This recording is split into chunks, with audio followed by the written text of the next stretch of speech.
Hi there everybody, I'm Eloise and this is going to be my April reading wrap up. Let me just say this is going to be a good one because some of these books have sent me into the worst reading slump for May. Put it this way, I've read nothing so far this month, so never a good start. But get yourself cozy, grab yourself a drink, grab yourself a snack, and let's get into the video. This isn't going to be in any particular order because, in complete honesty, as much as I track all of my books that I read, I actually can't remember off the top of my head what order I've read them in. Probably because I've done audiobooks and physical books last month, so I think that's probably frazzled my brain a little bit. But first off, we've got House of Sky and Breath. So this is the second book in the Crescent City series. I've read all the other series, so I've read ACOTAR, read Throne of Glass. This is the last series, and I did finish this series off last month. So I read House of Sky and Breath last month, and oh my god, loved this. Such a good book. I mean, the whole series has been 5 stars for me, but following the development of Bryce and Hunt has been so fun and I've loved it, and the end to this book had me quite literally gobsmacked to the point where I think I finished it and started the next one.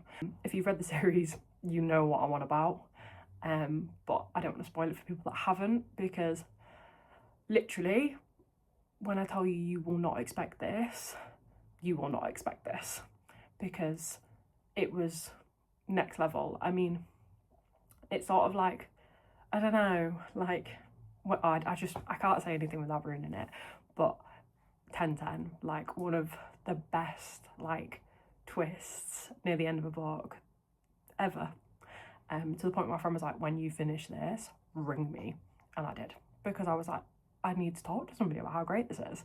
So 10/10, would recommend, 5-star read, absolutely phenomenal book. Swiftly following on, I did, as I've just said, read House of Flame and Shadow. Again, 5-star read.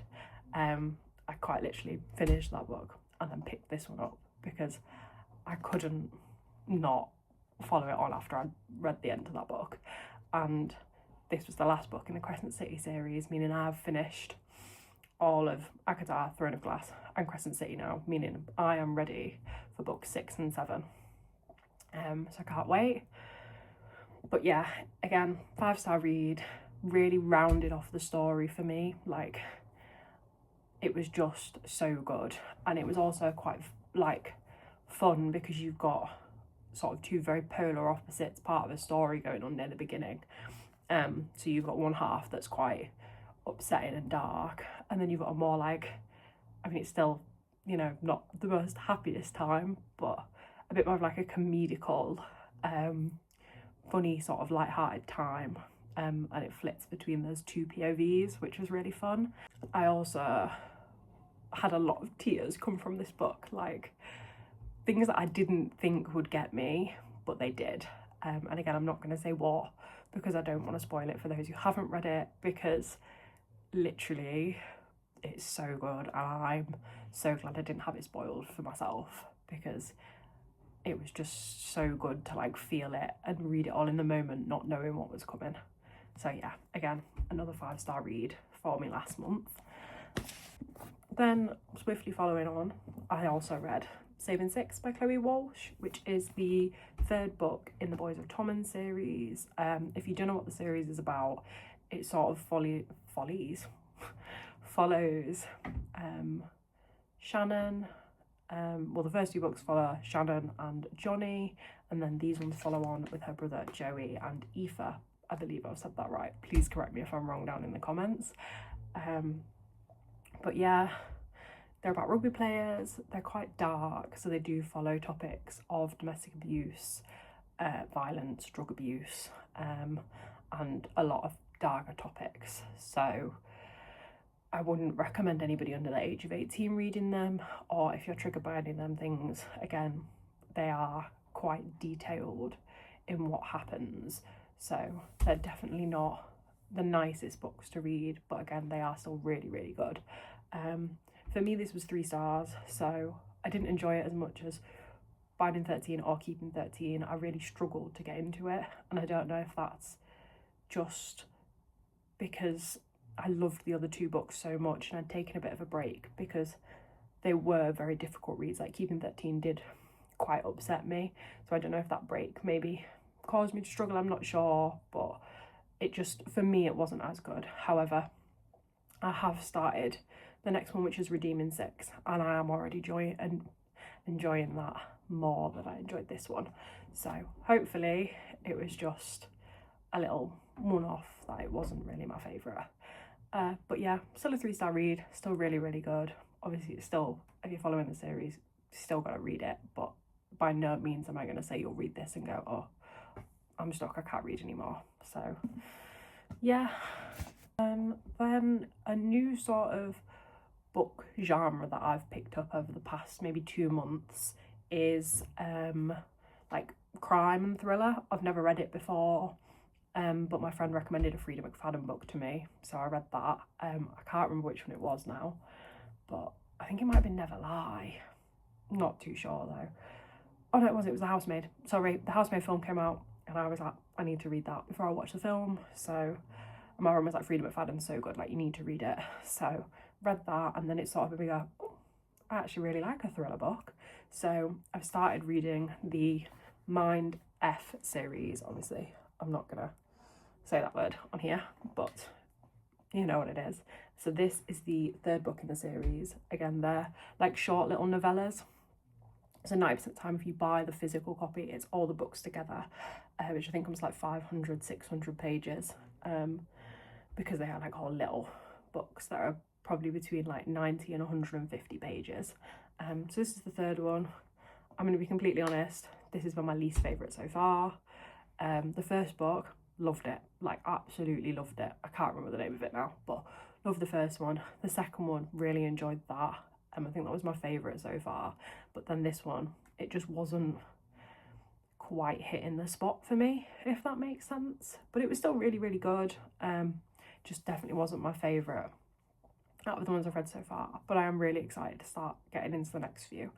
If you don't know much about the series, it's about a girl who is a serial killer who is like getting revenge on people that have done wrongs to her and her family in the past.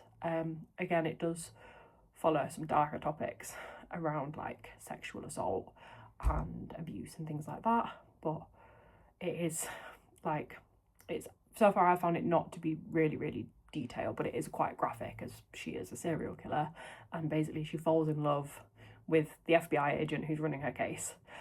And yeah, it's a very like on edge topic, if that makes sense. So like you're reading it and you're constantly like, oh my god, no, like worrying about obviously if he's gonna catch her, if he's not, and all this stuff. So really, really good. I picked this series up because I kept seeing it come up on my For You page on TikTok, and I was like, I don't know what it's about, I'm just gonna read it, give it a go. It's really little, and like I say, loved the first 2. This one not so much, but would definitely recommend reading the series, or at least from what I've read so far, would 100% recommend the series. And it's a good like bite-sized book if you need something that's not like to break up a big series, i.e. I read this in between if I was struggling. So like Saving Six, I struggled a bit with that book, so I sort of read this when I was having like a bit of a slump with it to try and get me back into reading. So yeah. And then last but certainly not least is the Book of Azriel. I'll be honest, I went into this book knowing absolutely nothing about it, but I just knew that it was supposed to be really, really good. I did do the graphic audiobook, which if you know what a graphic audiobook is, it's basically an audiobook that's got like different voice actors for every character, and it has like cinematic sounds in the background. So it's really good, and I really enjoy listening to them on my way to work, because I find like sometimes if I listen to a normal audiobook, sometimes the characters are like merged together, because obviously it's just one person talking, while with like the different voices, I find it really helpful for when I'm driving, because obviously you're focusing on driving, but then you can recognise the characters by their different voices. And to be honest, they cast them really, really well. But yeah, so I give this book 4 stars. I, to be honest, think I probably gave it 4 stars because at the time I had just finished House of Sky and Breath and was then leading into House of Flame and Shadow. So obviously I'm a Sarah J Maas lover, also very much so expressed. So I feel like maybe if I've read that at a different point, I might have rated it higher, but because I was reflecting it on them 2 books, I didn't. But it's sort of about vampires, gods, and like a bit of a forbidden love. Really, really good book. Again, 4-star rated. Again, it's a bit spicy, not really spicy, probably not for somebody under like 16, 18 to be reading, but really, really good. Very like comical, like good banter between the characters, which I think is always fun, especially in a fantasy book when it's obviously like quite fighting and like dark topics. So love this. So that is my wrap up for April. I read 5 books. 5? 1, 2, 3. Yeah, 5 books in April. And when I say it sent me into a reading slump, finishing Crescent City and knowing that like the series that I've loved and been reading for the past, or like the set of series I've been reading for the past sort of year to 2 years is now done, and I have to wait for the next 2 books, has really sort of gone, what the hell do I read, because nothing's gonna live up to this. But yeah, so yeah, that's my reading wrap up. Really good month for me. I don't normally read that many books, and I don't really read that many like books that I've absolutely loved. Obviously a few 3-star reads, but overall it was a very strong 4-star month for me, so love that. But yeah, I really hope you've enjoyed my first YouTube video, and I'm hoping that I can get on here and do a few more like long video content for you guys. But yeah, so I'll see you for the next one. Let me know if there's anything that you want to see from me, but yeah, bye.